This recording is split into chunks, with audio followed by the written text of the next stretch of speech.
ప్రస్తుతం మధ్యాహ్నం ఈటీవీలో 2 గంటల 30 నిమిషాలకి ప్రసారమవుతున్న సీరియల్ పద్మావతి కళ్యాణం.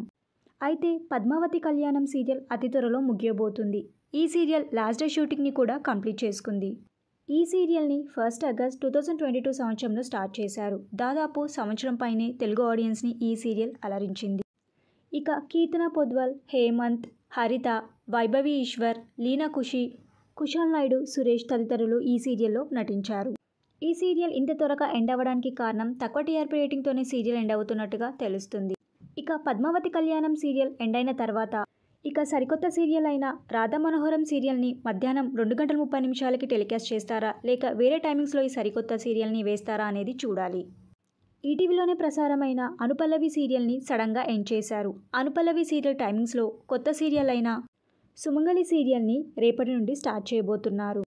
పద్మావతి కళ్యాణం సీరియల్ ఇంత త్వరగా ఎండ్ అవ్వడం మీకు ఎలా అనిపిస్తుంది? అంతేకాకుండా ఈ సీరియల్లో మీరు ఎక్కువగా ఎవరిని మిస్ అవుతారో వారి పేరుని కింద కమెంట్ బాక్స్లో కమెంట్ చేయండి. ఈ వీడియో మీకు నచ్చినట్టయితే లైక్ చేసి షేర్ చేయండి. ఇలాంటి మరిన్ని సీరియల్స్ లేటెస్ట్ అప్డేట్ కోసం డ్రీమ్ తెలుగు ఫ్యాక్ట్ ఛానల్ని సబ్స్క్రైబ్ చేసుకొని పక్కన్న బెల్ ఐకాన్ని యాక్టివేట్ చేయండి. Thank you for watching.